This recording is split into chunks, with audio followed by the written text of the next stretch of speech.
Superintendent Heidi Mercer, and I'm hoping that we can talk about Heidi, the new opportunities that are available with our district, and congratulations. Let's start off with that on being named the superintendent. When you were named the superintendent, it was really this. It was a process that we went through. The Board of Education really made a strong effort to try to incorporate everything and get community views, community feedback, heard from a bunch of candidates. When you were in there and you made your description about what you wanted to do for this, you talked about your passion for the district and really what it meant. Can you share a little bit about that and kind of what that means to you? Sure. First of all, thank you very much, Mark. I appreciate the opportunity, and I am truly committed and love Lake Orion. As I was telling during the interview, I actually had the opportunity to student teach here in the district, and that's really when I first fell in love with the district and knew that I really wanted to become a staff member here. And so it started way back when as a teacher at Walden Middle School, and I have been here for 28 years and have really loved every position, every building that I have been in. And it really is about the community and the people. This community is wonderful. I've raised 2 children here, still live here, and our district has wonderful staff, and that truly has been what has kept me here. Obviously, so many people know you. We've had you on the podcast before when Ben Kirby was here to talk about you as a person. Today, we wanted to talk about the district and all of the great things that are happening with the district. So I thought that kind of we'd hit on a couple topics and you can kind of share with our community, all of the great things that are happening. I think the thing maybe to start with is the community interaction and the ability that we have as a district, to connect with the community. What started recently was the Dragon Community Champions, and that's something that you're going to continue. Can you talk about the importance of business leaders and community representatives with our district? Sure. I think that is part of what makes our community special is that we have various partnerships and relationships throughout the district, throughout the community. I think it's very important that schools as well as businesses and other organizations throughout the community have partnerships, have relationships, because we're all working toward a common goal, and that's to make sure that all of our stakeholders and our whole community is benefiting from all of the opportunities that each of these entities, I think, can provide. The opportunity for that interaction really, it's symbiotic, right? Because both sides can help each other and kind of boost each other up, rising tide, lifting all boats kind of thing. Yes, absolutely. I truly believe in that, and I think that that is what makes our community stronger. The more that we can come together, work together, achieve common goals, that's going to benefit everybody in our community. The other thing is I think it makes our community a place that others want to be, because it's very hard these days, I think, to keep connections with our busy world and our society. But really keeping that at the forefront, I think, makes Lake Orion a very special place. And I think people recognize that. That almost leads into the next thing with our human resources department and our staff. Our staff, we have one of the great staffs, in the area. I think that they really are a unique staff. And I think there are a lot of things about our staff that really are unique. You talk about the importance of the community. It seems like we have a lot of people with ties to Lake Orion, and that's what makes our staff strong. Yes. We have a lot of people that live within the community, or if they don't live within the community, they bring, their children to our district. And if they're not necessarily living in the community, they're still attached to the community. You go out and about, you're constantly seeing our staff participating in events, attending, different activities where our students are. So I would say we have staff that is very committed to not only our district and what we do day to day, but also all of the community events and activities that are occurring. Our staff really recognizes that it's important that our students and our parents, all of our stakeholders, see us outside in the community involved in various things. And even this summer, I mean, they think about teachers working September to June, but we have all these programs going this summer, and we have a lot of staff members who are giving their time as teachers, as volunteers, et cetera, right? Absolutely. In fact, every summer we add at least one program. We did it again this summer. So it's incredible to see. I love it. Over the years, it has just continued to grow. And that has really stemmed from staff and administrators, building administrators, really thinking about the needs of our students, the interests, providing opportunities for our students and our families to keep students engaged during the summer. Sometimes that can be, tough for parents. They're trying to work and trying to keep their kids engaged and busy, and so we like to provide all of those different kind of opportunities. And like I said, each year it continues to grow, which I find more and more exciting. We have camps, we have summer schools. The summer school program has ramped up again since post-COVID. Now with at all three levels, the high school, the middle school, elementary. There's other elementary programs that are even beyond the regular elementary school. I mean, in the summer, things happen still in this district. People don't even know that, right? Yeah, we are busy. In fact, I was at two programs just earlier before here, and I know you were as well. And yeah, kids are going on field trips. Kids are in classrooms. It's buzzing throughout the district, and that's really exciting to see. And kids are excited to be in these different activities, and some I even talked to this morning are ready to come back to school, if you can believe Really? that. Wow. Well, that means that they enjoy school, right? Absolutely. And it's probably something that our staff does to help enhance that, right? Yes. All of our staff members in various roles. I mean, I think it seems like, talking to the Human Resources Department and Adam Weldon, who leads that department for us, it seems like this is a destination district too. People are coming from other districts to work for us. That is true. I have spoken to several different staff members that have really sought out Lake Orion for various reasons. One of the reasons that I hear over and over again is our professional development and our support of staff. That mindset of we're always growing as adults too, and wanting to continue to get better, evolve, and to continue being progressive to make sure that we're meeting the needs of our students. Leading to that, we need the resources to actually make all these programs happen and pay all the teachers and all these type of things. We have a very strong business department led by Andrea Curtis, and it seems like that this has been built over time, and we are strong fiscal responsibility with the community's finances, right? I mean, this is something that we're on stable ground. Yes, that is very correct. It really stems back to I became very involved, I would say, in that financial piece with the passing of the 2018 bond that our community supported. And you can look around the district and see the great improvements that have come Absolutely. because of our community. And, our students, seeing them come in these facilities every day and, having the new buildings or the addition of wings or the updates of fresh paint, new carpet, furniture. Furniture was a big one that it was just an amazing day to see when students walked in and they had new furniture that wasn't their old hard chairs, and they could move furniture around, and the furniture was flexible and soft. So all of those things I think are very, very important and shows that our community is committed to our school system. As long as you bring up the bond, I mean, I guess, can you explain a little bit? These are not changes for the sake of cosmetic, right? These are changes that are helping the educational environment and enhancing the student welfare, right? Absolutely. I continue to use the word evolve. I believe strongly that we have to continue to evolve in public education. Our students' needs are different today than they were 2 years ago. And we have to be sure that we are able to rise to the challenge and to meet those needs. It's not the same as when we went to school. I hear people say that.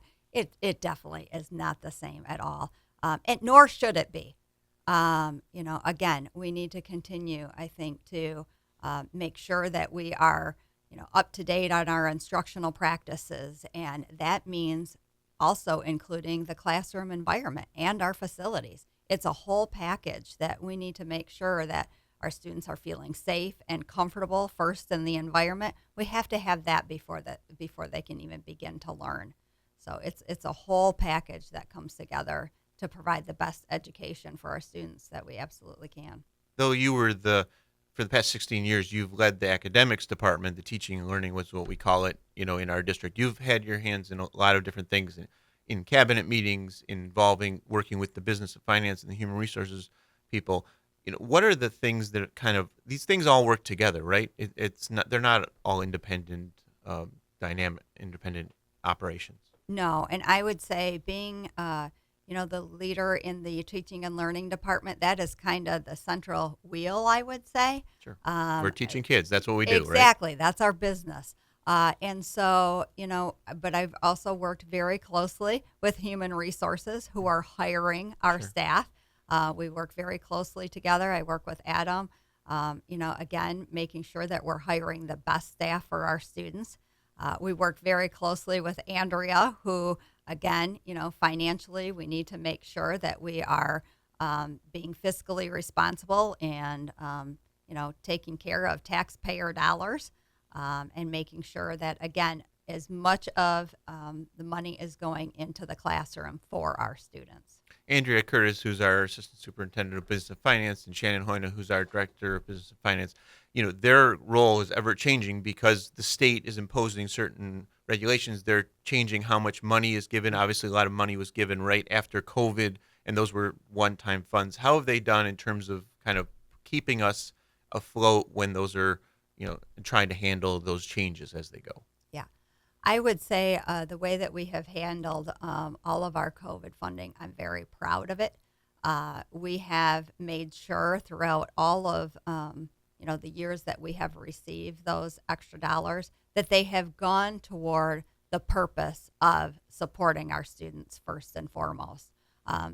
This has not been a case of where we've just put the money in fund balance and decided we'd wait for a rainy day. We had the rainy day, and our students needed some extra support. Our teachers needed some extra support. And so those funds were specifically used to support our students during that time. Now, the funds are waning off this year. We are fully prepared for that. We have known that all along. And so part of that, spending plan has been to make sure that we are prepared that when we are no longer receiving those funds, there will be some things that, drop off that we feel that we are, we're where we should be at this point. And there are other things that we will, we have figured out where the funding will come from. So this is a transition period for many districts because there have been so many COVID funds coming in, but that is now coming to an end. You talk So, about supporting the students specifically. That was a lot of mental health, right? That was something we saw coming out of the pandemic, and something that you thought was really important to address. absolutely. The mental health, the social emotional needs of our students, there was a definite difference when students came back from everything that they had gone through with COVID, which, Makes was sense, right? it Sure. makes total sense. But the need was vast and very different than what we had experienced before. And so those funds became very critical to ensure that we were providing our students and our families for support as well, making sure that academically students had more support, social emotionally. That is where we really needed to have some supports added, and we did just that. And you're able to track it too, right? You have some measures that show that there's progress. It's not just anecdotal, right? No, no. Everything that we have put in place is tracked, whether it be academic, whether it be social, emotional. That's something I believe firmly in. We can't just go with, well, I feel it's working. No, we have to know it's working, especially when we are spending dollars Sure. on some of these interventions and some of these supports that we are putting in. We have to know that it's working. Otherwise, it's money not well spent. Sure. as you've led the teaching and learning department, it seems like every year, I'm kind of on the outside, but it seems like every year you're adding programs, you're adding opportunities, you're giving more options for students. What are some of the ones that you're implementing now, you've implemented in recent years, and going forward that are going to be opportunities that are going to grow? Yes. I think it's very important every year that we're continuing to add. There are also some things that we have decided, to no longer offer if the numbers aren't there or the student interest isn't there. It's very important, as I said before, to continue to evolve and make sure we're providing and meeting the needs of students, and that means constant change, constant change, adding opportunities. This year, in particular, at the elementary level, we are kicking off a new math program, which we are very excited about. We had a group of teachers that worked very hard last year to choose a new math program, and even input from the students. They're excited about the new math program as well. We're going to be taking a look this year at middle school. About every 5 or so years, we take a look and really study the electives, for Okay. instance, that we're offering. These next couple of years, we're going to be taking a look at middle school, seeing if, the electives that we're offering, are they meeting the students' needs? Are they meeting the students' interests? Okay. So we'll be, working with staff. We'll be working with students to try to, see what their interests are and do they have any great ideas for some potential new classes. So they get some input on that. Absolutely. Okay. Our students, hearing from our students, I think is very, very important. And that's also something that I look forward to increasing. Last year at the high school, we implemented a student advisory to the superintendent, which I thought was just incredible. And so I had the opportunity to work with a group of students, and they identified several needs within the high school that they felt needed to change. And we had 3 groups that worked on 3 different projects to make the change. And we will work to continue that this year. Some other things at the high school, we are working on offering more AP classes, working on making sure that our students understand all of the opportunities at the high school. I think that's very, very important. There are certain certifications that you can earn through CTE. You can dual enroll with a college, making sure, like I said, attending Oakland Technical Center. There are so many opportunities, but the key is making sure that our students and our families are aware of all of the opportunities. Absolutely. I want to make sure that our high school, this is the time, and even our middle school, this is the time to see where student interest lies and to experiment with different things and different opportunities, so that when they leave us, they have a good idea of where their passion is and what their interests are. And as we wrote about, if you saw the last Orion Living magazine, it was all about our career and technical education programs. Career Readiness is a program that's kind of really been enhanced and revamped over the last couple of years, led by Assistant Principal Rosa Everett at the high school and all the way down through, the elementaries and the middles. Like, that's something that, expand, right? That's something that expands. I mean, we obviously talk about the college track, but there are so many other opportunities for students, and that's something that our district is really involved in recently. Yes, and I would say that is an area, CTE specifically, I want to look to add more opportunities there. And again, I intend to follow up with students to see their ideas first. I have several ideas of my own, but I want to see Like the medical class that's going to happen. Yes, medical class. Our medical foundations class is kicking off in the fall. That started off, we have 5 sections Wow. of First that year. with a wait list. Oh, wow. And the class this is going to be the first year for the class. That is just super exciting. And that idea came from students. Okay. Students wanted us to start that career path. And so we had a couple teachers that took that challenge on, and it's going to be kicking off in the fall. And then we will add another class following next year. So it's very important that I think that we continue to expand and gather ideas from our students. And that's something that, we want parent engagement too, right? Absolutely. We have these parent university Yes. opportunities for parents to learn, but it's a two-way street, right? We Yes. can teach them, but also there's things that they can do to help their students. Yes, absolutely. And I think that's a critical piece too, that, we're also trying to find ways to save parents money. Sure. College is very expensive if you have a student that is pursuing college, or even some of these certifications for trades can be very costly. And so, we want to provide more of those opportunities here so that students, when they leave, are a little bit ahead of where they really want to be, and they're saving some money in Yeah. addition to that. Yeah, the unique part of our district is this community feel, and that's where parents get involved, and some parents who are parents, and then they're as their kids grow, they come to work for us, and or they volunteer in the schools. We're back to obviously letting parents in the schools and Yes. volunteering and stuff. That interaction and the dynamic of this community working together, it kind of circles back to what we talked about at the beginning. Is really what makes this district strong, right? I mean, that connection. Yes, it's everybody, I think, working together, and our parents in partnership, our even our families who their kids have grown. We still have a lot of families that they're not going anywhere. They're staying in Lake Orion Right. because they love the community, but they've raised their whole family here. All of us working together, I think it's critical, and our young people will benefit from that.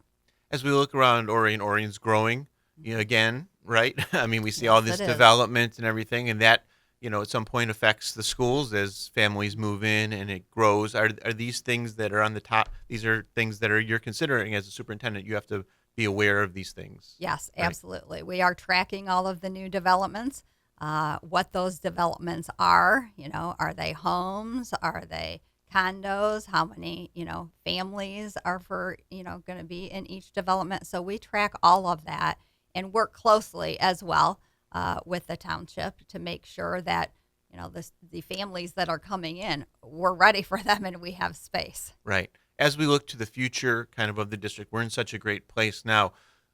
As you're taking over, are there things that you see on the horizon that you think are going to be things that are going to be important to us? We obviously appreciate what the community did last year in February, passing the sinking fund and passing, the non-homestead millage to keep us where we need to be and keeping our buildings in order and everything. But going forward, are there things you see on the horizon that you're excited about and that you think are going to be even challenges, but that we're going to be able to face and we're ready to face? Hmm.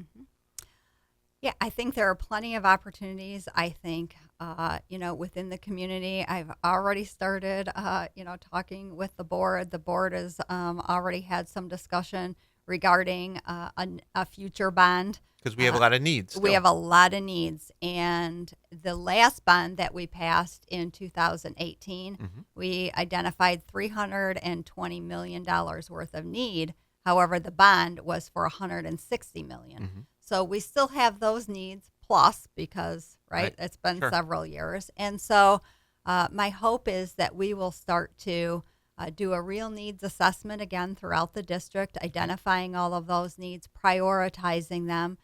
There is a window of time where we could go for a bond that it would not cost the taxpayers any more money, which I think is very important. We need to make sure that Absolutely. we take advantage of that window, and we need another bond to be able to continue to move our district forward. Looking at some other things, the administration building will be moving to the community center next summer, Yeah. hopefully. And so I think that is an opportunity as well for the district. There might be some different ideas for some revenue as well that will help support our general fund. So I'm looking forward to that.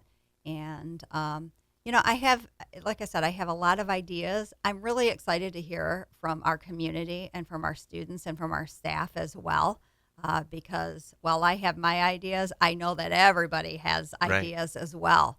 And so I want to hear that so that together we can work on building a vision and where are we going to be in the next couple of years. Well, hopefully the community, keeps track of us on social media and what we share because you're going to be out in the community. You're Yes. going to be at different events and we're going to share where you are and they can meet you and talk to you and, share their ideas about what you think. And you're going to be able to hear that and talk to them on a basis. So we really, you know, Heidi's going to be out there and be able to interact with people. And that, I mean, a lot of people know you who have been in the schools, but in terms of the community, they're going to have an opportunity to meet you as well. Yes, and I hope I encourage everybody to come up, say hi if you have an idea, or you have a wish, or anything. I would love to hear from you. It's not a promise that Right. Sure. Sure. But we're going to grant everything, but it's just hearing from people and their different ideas, because a lot of times, even if it's not that full idea that comes to fruition, that may spark a different idea. So absolutely. I really do enjoy hearing from everybody and hearing what they have to say. And this is I something we think it's talk about all the important. time. We're Lake Orion Community Schools, Community. right? We are part of the community. We are not on an island here. Everything is intertwined. Our buildings are supported by they belong our buildings and this Belong. bonds that we talk about are supported and they belong to the community. They don't belong to No, us as an administration or, the people who are running them. correct. We are caretakers of them for the community. And Right. so we take that responsibility very seriously. Absolutely, and that is something that I remind people very often, that these buildings, these materials, they're not ours. Mhm. They are our communities. However, my expectation is you Right. take care of them Absolutely. as if they were your own. And those are things that the board talked about when they selected you, is your involvement in this community, that you have this trust for the community and this passion for the community to make sure, that you've seen how things have gone before and you want to continue those because we have such a unique, if you look at other districts around, they don't necessarily have that same bond with the people who live there. And we're all dragons. We talk about that all the time. And I know that some people think it's cliche, but that was something that really comes through because everyone understands the importance of that. And to that end, these podcasts, we're going to continue these podcasts hopefully on like a monthly basis. Heidi's going to have guests, who she knows throughout the district and the community who really, and she'll be able to talk to them and, pick their brains about things that they're doing to help our students, to help our staff, to help the community. And we're going to move forward. So we really appreciate everyone, checking in. Thank you very much for sharing some of the district's visions and successes with everyone. And we're going to move forward here. And we really appreciate everyone listening, watching. All right, thank you.